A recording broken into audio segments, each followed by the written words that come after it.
భిన్నంగా ఆలోచించే కార్యక్రమానికి స్వాగతం, సుస్వాగతం.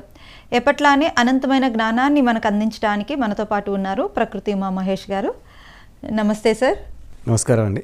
అండ్ వెల్కమ్ టు పిఎంసి ప్రేక్షకులకు అండ్ సాధకులకు. ప్రతి వారం మనం అద్భుతమైన విషయాల గురించి చర్చించుకుంటున్నాం. ఈరోజు కూడా మరిన్ని విషయాల గురించి చర్చించుకుందాం. సో మరి ఈరోజు కొటేషన్, మనపై మనకున్న నమ్మకంతోనే అసలైన జీవితానికి నాంది. మనపై మనకే నమ్మకం లేనప్పుడు ఇతరులపై నమ్మకం నీటి బుడగలా ఎక్కువ కాలం నిలవదు, గుర్తుంచుకోండి. మనం ఈ ప్రపంచంలో అందరినీ నమ్మాలని ప్రయత్నిస్తూ ఉంటాం. అత్యంత సహజం. అమ్మని నమ్ముతాం, నాన్న నమ్ముతాం చిన్నప్పటి నుండి. ఆ యొక్క నమ్మకము మిగతా వాళ్ళకు కూడా ఎక్స్టెండ్ చేయడానికి ట్రై చేస్తాం. తల్లిదండ్రులు నమ్మడం వేరు, ఎందుకంటే పుట్టుకతో మనం అక్కడే పుట్టాం, అక్కడే పెరిగాం. బయటి వారిని నమ్మడం అనే విషయం వచ్చేసరికి మన మనసు అడ్డుపడుతూ ఉంటుంది. వారు ఒకటి చెప్తారు బలంగా, ఎస్ ఇది కరెక్టు అని. మనం పెరిగిన వాతావరణం వలన, మనకున్న అనేక సందేహాల వలన అది ఒక్కొక్కసారి నమ్మం, సరే ఒకసారి నమ్ముతాం, నమ్మి ఫాలో అవుతూ ఉంటాం. ఫాలో అవుతున్నప్పుడు ఇంకొకరు వచ్చి ఏదో ఇంకొకటి చెప్తారు. వాళ్ళు ఇంకొక రకంగా బలంగా ఇది కాదు ఇంకొక దారి అని చెప్తారు. ఢిల్లీకి ఇలా కాదు ఇలా వెళ్ళాలని చెప్తారు. అవునా అని రెండో వ్యక్తి వైపు మళ్ళీ వెళ్తాం. అలా మూడో వ్యక్తి, నాలుగో వ్యక్తి. ఎందుకు అలా జరుగుతుంది? ముందు మనకి కాన్ఫిడెన్స్ లేదు మనం. ఎస్. సో వారు చెప్తున్నది ఎంతవరకు కరెక్టు అనే నిర్ణయించుకోగలిగే ఒక రకమైన ఆత్మస్థైర్యము, ఆత్మవిశ్వాసం ఇక్కడ లేదు. ఇక్కడ ఆత్మవిశ్వాసం, ఆత్మధైర్యం కరెక్ట్గా ఉంటే అవతలవాడు చెప్పేది ఏంటి, అది ఎంతవరకు మనకు సమంజసము, మనకు ఎంతవరకు కరెక్టు అన్నది మన ఆత్మవిశ్వాసం నిర్ణయించాలి. మన నమ్మకం మన పైన నిర్ణయించాలి. లేదంటే గంటకొకరు వస్తారు, గంటకొకటి మారుతూనే ఉంటుంది.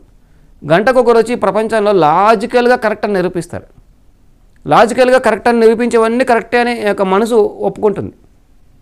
దీనివల్ల వచ్చే నష్టం ఏంటంటే, మనకు రోజుకొక చోటికి వెళ్తాం, రోజుకొక పనికి వెళ్తాం, రోజుకొక దారిలోకి వెళ్తాం, చివరికి ఏ దారికి కాకుండా పోతాం.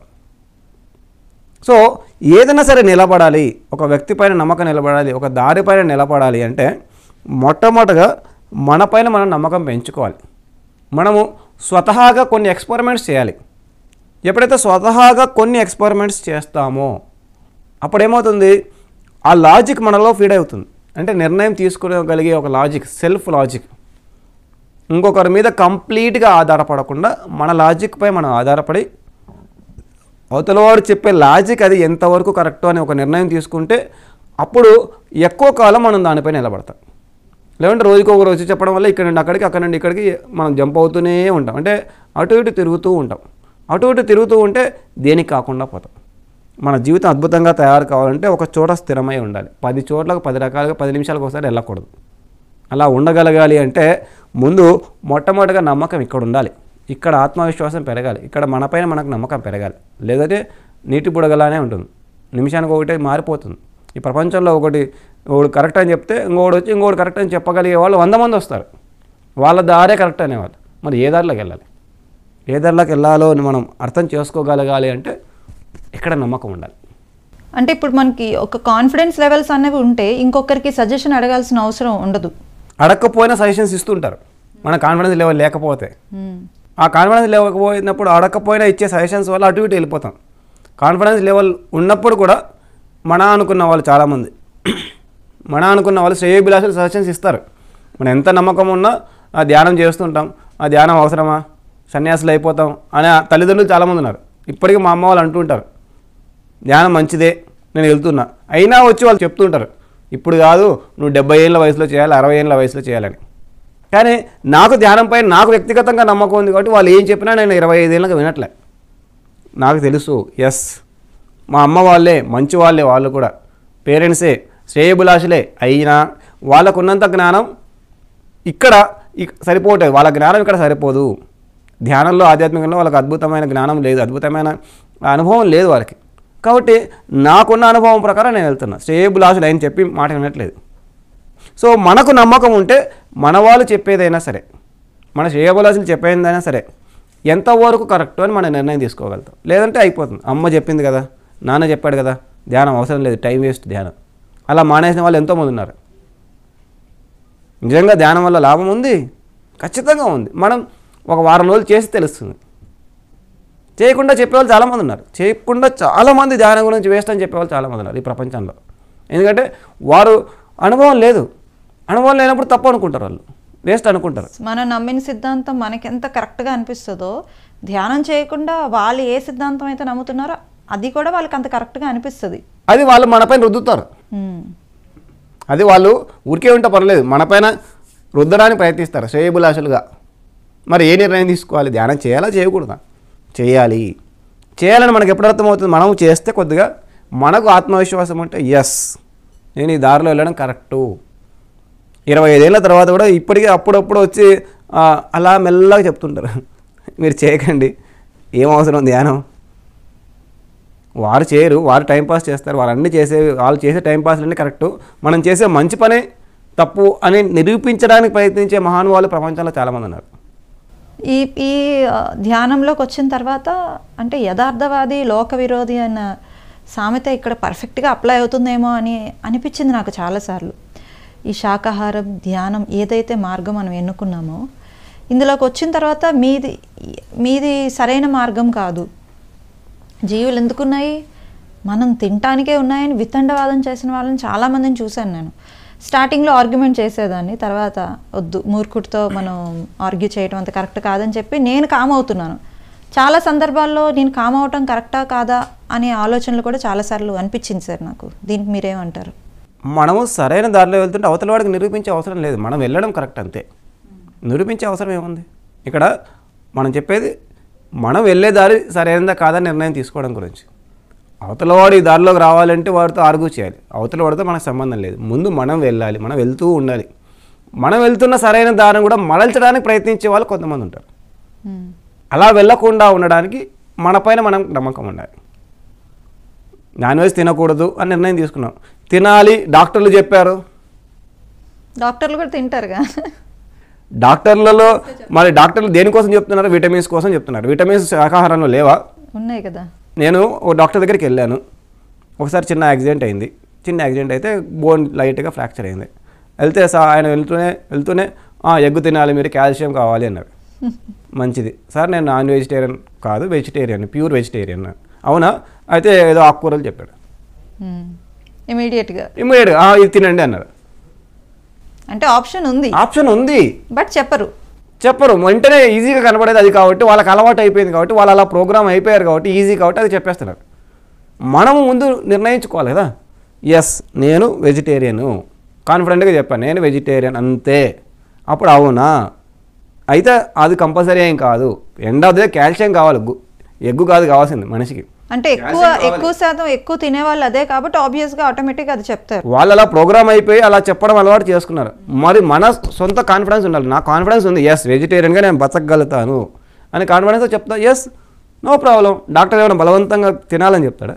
బలవంతం చేయట్లేదు డాక్టర్స్ కూడా. చాలా మంది వెజిటేరియన్స్ ఫిజికల్ ఫిట్నెస్లో ప్రూవ్ అయ్యారు. సో మనకు నమ్మకం ఉండాలి కదా మొదటగా. మనకు నమ్మకం లేకపోతే వాళ్ళు చెప్పారు కదా అని మళ్ళీ ఆ డాక్టర్ చెప్పాడు అంటే మనకు నమ్మకం లేనప్పుడు అవతల వాడి మాటల్ని స్వీకరిస్తాం. మనకు నమ్మకం ఉంది, మనకు నమ్మకం ఉంటే వారు దానికి తగిన విధంగా వాళ్ళు స్పందించడం మొదలు పెడతారు. అంటే సార్ ఇప్పుడు ఈ ధ్యానం శాకాహారం అన్నది ఇది మనం అనుభూతి చెందాం కాబట్టి మనకు ఆబ్వియస్గా వేరే వాళ్ళకి చెప్పాలని అనిపిస్తుంది. నేను పొందిన ఆనందమే ఎదుటి వాళ్ళు కూడా పొందాలి అని. సో మరి ఇది ఎంతవరకు ఇన్ఫర్మేషన్ ఇస్తాం అంతే, ఆర్గ్యుమెంట్ చేయాల్సిన అవసరం కంప్లీట్ గా వాళ్ళని ఎలాగైనా మార్చేయాలి, ఎలాగైనా మార్చడం కుదరదు. గుర్రాన్ని నీళ్ళ వరకు తీసుకెళ్ళగలుగుతాం, అది సాధ్యం కాదు. నీళ్ళు ఉన్నాయని చెప్పడం మన బాధ్యత. తాగితే తాగు, లేకపోతే లేదు. ఇలా ధ్యానం ఉంది, ధ్యానం ఉంది, ధ్యానం వల్ల లాభాలు ఉన్నాయి. సినిమా హిట్ అయింది, చూస్తావా లేదా చూడవా నీ ఇష్టం. బాహుబలి హిట్ అయింది, చూడడం కూడా నీ ఇష్టం. బలవంతంగా తీసుకెళ్ళి కూర్చోబెట్టలేం కదా. వ్యాపారాన్ని బలవంతంగా చేయలేము, మరి ధ్యానాన్ని ఎలా చేస్తాం? అంటే ఇప్పుడు మన పని ఏంటి అంటే ధ్యానం ఉంది, శాకాహారం తీసుకుంటే ఆరోగ్యానికి మంచిది అని చెప్పేసి వదిలేదు. ఇన్ఫర్మేషన్ ఇచ్చి నమస్కారం పెట్టి వినయంగా గౌరవప్రదంగా చెప్పాలి. ఫోర్స్ చేయకూడదు, ఎవరిని ఫోర్స్ చేయలేము, కుదరదు. చేస్తే పారిపోతారు. రేపు ఎల్లుండి కూడా కనపడరు. అవ్వదు అది. అంటే స్టార్టింగ్లో ఇవన్నీ జరిగాయి సార్, జరుగుతాయి, తెలియదు కాబట్టి అనుభవం మీద అన్నీ పక్కన పెడతాం. మేబీ కొత్తగా ధ్యానంలోకి వచ్చిన వాళ్ళ కోసం నేను ఇంత అడిగాను, ఎందుకంటే చాలా వరకు నాకు తెలిసిన జ్ఞానం ఎలా అయినా పంచాలి, ఎలా అయినా షేర్ చేయాలి, ఫోర్స్ చేయడానికి లేదు, అదే ఎలా అయినా మార్చేయాలి అని అనుకున్న వాళ్ళ కోసం, అంటే మన అనుభవం. మా ఇంట్లో వాళ్ళు ఇప్పటివరకు చేయట్లేదు ధ్యానం, ఇప్పటివరకు వాళ్ళు నాన్ వెజ్ తింటూనే ఉన్నారు, ఏం చేయగలుగుతాం? అంతే, ఏం చేయలేము. వాళ్ళ కర్మకు వాళ్ళని వదిలేయడమే. ఒక వ్యక్తి ఒక దారిలోకి రావాలంటే దానికి అర్హత కూడా ఉండాలి కదా, వాళ్ళ జన్మల కర్మలు ఉంటాయి కదా, అడ్డుపడుతూ ఉంటాయి, కుదరదు. ఇన్ఫర్మేషన్ ఇచ్చాం, ఈ జన్మ కాకపోతే వచ్చిన జన్మలో వస్తారు, మేబీ రావచ్చు రాకపోవచ్చు, అది వాళ్ళ ఆత్మ పరిణతిని బట్టి ఉంటుంది. అందరూ పిహెచ్డీ చేయలేరు కదా, కుదరదు, అనుకున్నా కూడా కుదరదు, సీట్లు కొన్నే ఉంటాయి అంతే కదా. 1 గంట తనతో తానే కూర్చోలేనివాడు ఇతరులతో సంపూర్తి ఆనందంగా ఉండాలనుకోవటం ఒకానొక అమాయకత్వం, అజ్ఞానం. అర్థం చేసుకోండి. బంధుత్వాల్లో, రిలేషన్షిప్స్లో ఎప్పుడు ఆనందాన్ని కోరుకుంటూ ఉంటాం. ఎప్పుడు ఆనందం ఎలా సాధ్యమవుతుంది? It is not possible. వాళ్ళేం రోబోస్ కాదు, భర్త రోబో కాదు, భార్య అంతకంటే కాదు, అమ్మ అంతకంటే కాదు, అక్క అంతకంటే కాదు. వాళ్ళకు కొన్ని భావాలు ఉంటాయి, వాళ్ళకు కొన్ని అట్రాక్షన్స్ ఉంటాయి, వాళ్ళకు కొన్ని డిస్ట్రాక్షన్స్ ఉంటాయి. అందరూ మనుషులే, వాళ్ళు మనుషులే, మనము మనుషులమే. మనకు కూడా మనసు అటు ఇటు పోతుంటుంది. మనసు అటు ఇటు పోయే మనుషులందరూ కలిసి ఒక చోట చేరి 24 గంటలు ఒకే రకంగా ఉండగలగాలి అనుకోవడం అనేది. అంటే మీరు ధ్యానం చేస్తారు కదా, మీకు బాధలు ఎలా వస్తాయి?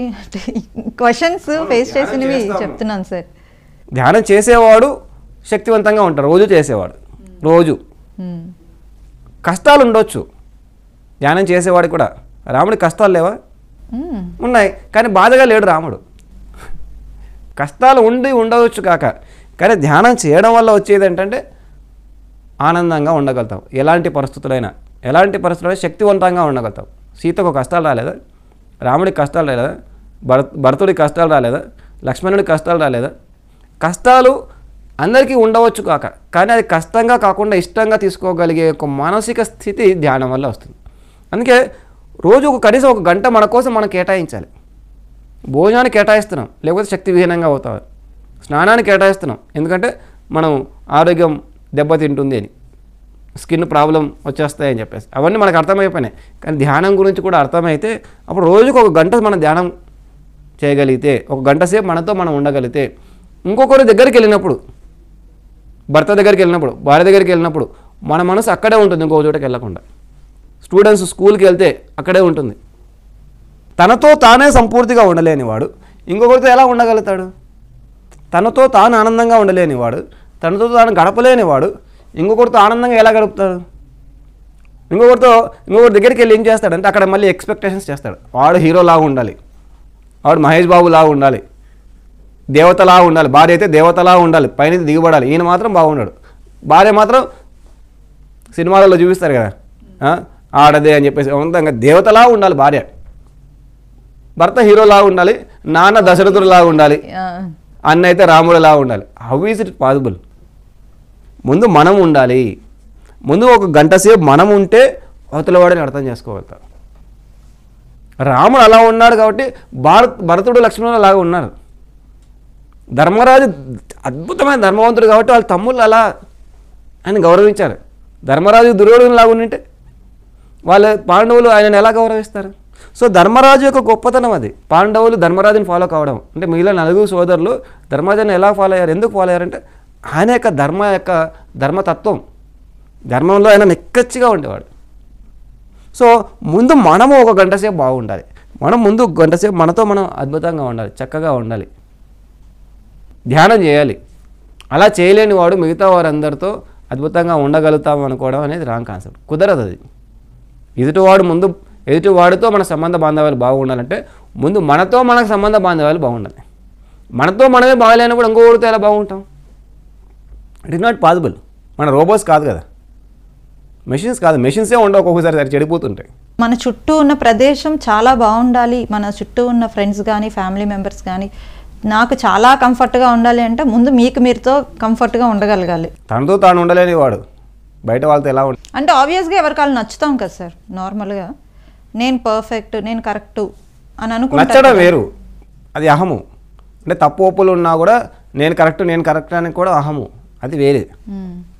ఆనందంగా ఉండగలగడం ఇప్పుడు ఎవరు లేరు తనతో తాను అంటే ఎవరు లేరు. ఒక గంట సేపు సింగిల్గా ఉన్నప్పుడు మనం ఎంత నచ్చుతున్నాం, మనతో మనం ఎంతసేపు ఉంటున్నాం అంటే మైండ్ డైవర్ట్ కాకుండా తనతో తాను ఒక గంట కూడా ఉండలేనివాడు అంటే ఒక గంట సేపు ధ్యానం చేయగలిగేవాడు. గంట సేపు మనం ధ్యానం చేయలేకపోతున్నాము అంటే మనసు అటు ఇటు పోతుంది, మనసు డిస్టర్బ్డ్గా ఉంది. రోజు చేయాలి ముందు ధ్యానం, రోజు చేస్తే ఆ తర్వాత బాగుంటుంది. ఇంకో దేశంలోనో రాష్ట్రంలోనో ప్రదేశంలోనో ఉన్నాం కాబట్టి గొప్పగా భావిస్తున్నాం అంటే ఇంకా ధ్యానం సరిగా అర్థం కాలేదన్నమాటేగా.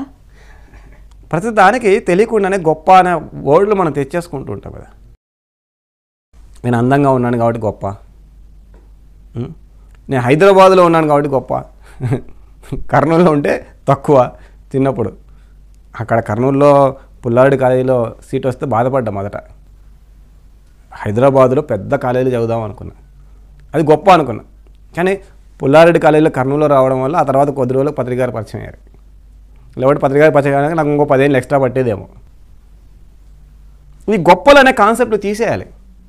ఒక ఊరిలో ఉంటే గొప్ప, ఒక శరీరంతో ఉంటే గొప్ప, సూట్ వేసుకుంటే గొప్ప, ఆహానికి సంబంధించిన విషయాలు. మన ఈ గొప్ప అనే పదాన్ని ఏదో ఒక రకంగా పట్టుకొని వెళ్లాడుతున్నామంటే తెలియకుండానే ధ్యానం పక్కన పెట్టి అజ్ఞానంలోకి వెళ్ళాము అని అర్థం. ఏ రకంగా కూడా గొప్ప కాదు, ఎవరు ఏ రకంగానూ గొప్ప కాదు ఇంకొకరికంటే. నేను మీకంటే ఎప్పటికీ గొప్పవాడిని కాలేను, నేను సూట్ వేసుకుంటే గొప్పవాడిని అసలుకే కాలేను. నేను వెళ్ళే ప్రదేశంలో సూట్ అవసరం, కార్పొరేట్ కల్చర్ అది, అంతేగాని మీకంటే గొప్పవాడిగా కావడానికి నేను సూట్ వేసుకుంటే నేను మీకంటే గొప్ప అమెరికాకి వెళ్ళినంత మాత్రం నేను గొప్పవాడిని అయిపోతాను. అమెరికాలో ఉన్నది మనుషులే, హైదరాబాద్లో ఉన్న వాళ్ళు మనుషులే. కర్నూలు నుంచి హైదరాబాద్కి వస్తే నేను గొప్పవాడిని అయిపోతాను.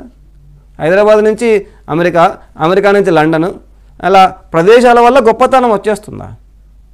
కాదు. జీవన విధానం వల్ల, ఆలోచన విధానం వల్ల. అందంగా ఉంటే గొప్పవాడు అయిపోతాడు, 6 ప్యాక్ వస్తే గొప్పవాడు అయిపోతాడు. ఆలోచన విధానము, జీవన విధానము. అలా అనుకుంటే మరి భీముడి కంటే ధర్మరాజు గొప్పవాడు, ధర్మరాజు కంటే భీముడు గొప్పవాడు.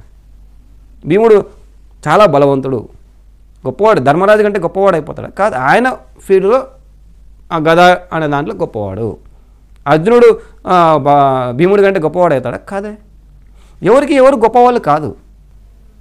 కాబట్టి ఈ గొప్పతనము, ఈ ఈగో అనేది మనం మొదటగా పక్కన పెట్టాలి. ఎవరికి వాళ్ళే గొప్ప, ఇంకొకరిని తక్కువ చూడడం అనేది పక్కన పెట్టాలి. నేను హైదరాబాదీని కాబట్టి నేను పట్టణంలో పెరుగుతున్నాను కాబట్టి పల్లె వాళ్ళు తక్కువ అనుకుంటే తప్పు. అది ఈ గొప్ప కాన్సెప్ట్ అనేది పక్కన పెట్టాలి. ధ్యానంలోకి వచ్చి కూడా మనం పక్కన పెట్టట్లేదు అంటే ఇంకా ధ్యానం సరిగ్గా అవ్వలేదు. ధ్యానం ఏకాగ్రత కోసం చేస్తున్నాం, ఆత్మజ్ఞానం కోసం కాదు. ఆత్మజ్ఞానం ప్రకారం అందరూ అద్భుతమైన వాళ్ళే, అన్ని ఆత్మలు ఒక్కటే, బ్రహ్మజ్ఞానము అందరం ఒకటే అనుకుంటున్నాం. బ్రహ్మజ్ఞానము, ఆత్మజ్ఞానాలు మళ్ళీ గొప్పలేంటి? సో ధ్యానంలోకి ఒకవేళ వచ్చి ఉంటే, ఆల్రెడీ ధ్యానం చేస్తూ ఉంటే ఈ విషయాన్ని మనం గుర్తించాలి. ప్రదేశాల వల్ల, డ్రస్సుల వల్ల, కార్ల వల్ల, బంగ్లాల వల్ల మనం గొప్పతనాన్ని అంటించుకోకూడదు, ఇంకొకరిని చిన్నగా చూడకూడదు. నేను ఒక హోదాలో ఉంటే గొప్ప, అసలు గొప్ప అనే వర్డే against philosophy as per spirituality. అహం తగ్గించుకోవడానికి నేను ధ్యానంలోకి వచ్చాం. సో అయితే గొప్ప అనే మాటే అసలు కరెక్ట్ కాదంట, రాంగ్ కాన్సెప్ట్ అది. ఇంకొకరికంటే గొప్ప ఎప్పటికీ కాదు, ఎవరికి వాళ్ళు గొప్ప. ఎవరికి వారు నేను నిన్నటికంటే ఈరోజు గొప్పగా జీవించవచ్చు. గొప్ప అనుకోవటం సెల్ఫ్ కాన్ఫిడెన్స్ కదా సార్. నార్మల్గా ఇప్పుడు మనం కాన్ఫిడెన్స్ లెవెల్స్ మనం గొప్పగా అనుకుంటే ఓకే, నేను మీకంటే ఎప్పుడు గొప్పవని అవుతాను. కంపేర్ చేసుకోకూడదు, అహం అవుతుంది. నేను మీతో పోల్చుకుంటే అహం అవుతుంది. నేను సాఫ్ట్వేర్ ఇంజనీర్, నేను మీకంటే గొప్పవని అవుతాను. నాకు నీకంటే ఎక్కువ నాలెడ్జ్ ఉంది, నా కంప్యూటర్ మీద నాలెడ్జ్ ఉంటే మీకు ఇంకో దాని మీద నాలెడ్జ్ ఉంటుంది. నా కంప్యూటర్ మీద నాలెడ్జ్ ఉండటం వల్ల నేను గొప్పవని అవుతాను. నేను ఇన్ని సంవత్సరాలు ఉన్నాను ఇందులో, నేను 20 ఏళ్ళ నుంచి సాఫ్ట్వేర్లో ఉన్నాను కాబట్టి నేను సాఫ్ట్వేర్ ఇంజనీర్. నేను మీకంటే ఎక్కువ అలా అవుతాను. మీరు యాంకరింగ్లో ఎన్ని ఎక్కువ నేనులు వస్తే అంత అంతే. మీరు యాంకరింగ్ మీలాగా నేను యాంకరింగ్ చేయగలుగుతానా? కుదరదు, నాకు రాదు. అది నా టెక్నాలజీ వేరు, మీ టెక్నాలజీ వేరు. మీరు యాంకరింగ్ చేస్తున్నారు కాబట్టి మీరు నాకంటే గొప్ప అనుకుంటే తప్పు. అంతే సార్. సో కంపారిజన్ వచ్చినప్పుడు అహం వస్తుంది. సెల్ఫ్ కాన్ఫిడెన్స్ అంటే సెల్ఫ్ కాన్ఫిడెన్స్, నా మీద నాకు నమ్మకం ఉండడం వేరు. ఎస్, నేను ఈ పలానా సాఫ్ట్వేర్ బాగా చేస్తాను, నాకు వచ్చు, అది ఆత్మవిశ్వాసము. నేను మీకంటే ఇది చేయడం వల్ల నేను మీకంటే గొప్పవాడిని, అహము. ఇంకొకడు వచ్చినప్పుడు అహం వస్తుంది. నేను ఒక్కనేనే ఉన్నప్పుడు ఆత్మవిశ్వాసం, అది ఓకే, అది అందరికీ ఉండాలి. ఆత్మవిశ్వాసం లేకపోతే జీవితం లేదు. ఆత్మవిశ్వాసం ఉండాలి, అహం ఉండకూడదు. గొప్ప అనేది ఉండదు కదా, ఆత్మవిశ్వాసం, నా పైన నమ్మకం. అది లాభం గురించి ఆలోచించడం, లోభిలా ఆలోచించడం మనసు సహజ గుణం. అలా 24 గంటలు ఆలోచిస్తున్నామంటే ఇంకా ఆధ్యాత్మికతలో అడుగు పెట్టలేదన్నమాట. మనసును ఇంకా కొంత కూడా జయించలేదన్నమాట. వ్యాపారంలో వెళ్ళాం, సరే లాభాల గురించి ఆలోచించవచ్చు. వ్యాపారం చేస్తున్నాం, ఒక షాప్ పెట్టుకున్నాం, లేకపోతే ఉద్యోగానికి వెళ్తున్నాం, శాలరీ రావాలి, అది సహజం. కానీ ప్రతి చోట నీతో ఫ్రెండ్షిప్ చేస్తే నాకేంటి లాభం, ఫ్రెండ్షిప్లో లాభం, పెళ్లి చేసుకుంటే ఏంటి లాభం అంటే లోబీలాగా ఆలోచిస్తాం. అంటే లాభమైన జీవితం. శ్రీకృష్ణుడు ఏం చెప్పాడు? అన్నీ చేయండి, ఫలితాన్ని నాకు వదిలేసేయండి, నిష్కామ కర్మ చేయమన్నాడు. నిష్కామ కర్మ చేయనివాడు ఆధ్యాత్మికుడు ఎలా అవుతాడు? వ్యాపారంలో ఓకే, వ్యాపారం పెట్టుకున్నాం, అక్కడ ఉన్నంతసేపు ఒక అర్ధగంట కొంత లెక్క వేయాలి. అక్కడ కూడా అతిగా మన లాభాల గురించి ఆలోచిస్తే వచ్చేవాడు కూడా రాడు షాప్కి. అతిగా అందరికి అంటగట్టాలని ట్రై చేస్తే మన వస్తువులన్నీ రేపు ఎల్లుండి రారు. వ్యాపారంలో కూడా అతి లాభాపేక్ష ఉండకూడదు. అలా అక్కడే ఉండకూడదు అనుకున్నప్పుడు జీవితంలో, నిత్య జీవితంలో ప్రతి చోట అన్నతో లాభం, అక్కతో లాభం, పక్కింటి వాడి దగ్గర లాభము, అంటే లాభము తప్ప ఇంకేమీ లేదా? ధ్యానం వల్ల లాభం. మొన్న ఒకసారి పత్రిక గారి వీడియో వింటున్నా, ధ్యానం కూడా లాభాల కోసం చేయకండి అన్నారు సార్. ఏ లాభం కోసం చేయదు, ధ్యానం కోసం చేయండి అన్నారు. తాడే కోసం ధ్యానం చేయకండి అన్నారు సార్.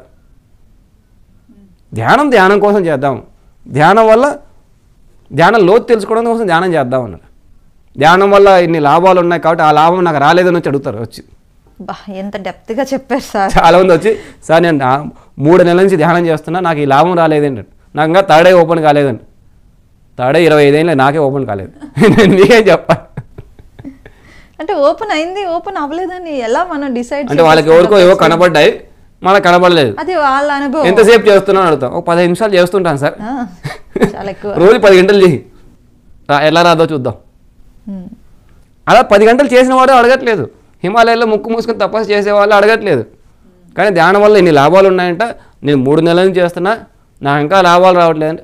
ముందు చేయడం మీద దృష్టి పెట్టు. బేసిక్గా ఫస్ట్ ధ్యానంలోకి అట్రాక్ట్ అవ్వడానికి ఇవి బేసిక్ కాజులు సార్. చాక్లెట్ ఇస్తాం, థర్డ్ ఐ అన్నది, లేదంటే సూక్ష్మ శరీరయానం అన్నది, కలర్స్ కనిపిస్తాయి, ఎక్కడికో వెళ్ళిపోతాం, అవి ఇలా వస్తాయని చెప్తాం, అనుభవాలు. అదే రావాలి అని రూల్ లేదు కదా.